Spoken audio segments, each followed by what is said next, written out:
and the police can stop it immediately. No need for a court order because that is a nuisance which can be summarily stopped. Alas 10, yung open yan sa kanto-kanto.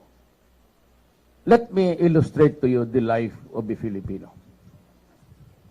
Listen very carefully. Ha? Filipinos? Oh, okay. Itong asawa nito, work, sales girl, whatever. She stays most of her life sa dyan sa squatters area. Ngayon, dimulis ng dibulis na papalayo sila. She wake up 5 o'clock, 4 o'clock in the morning.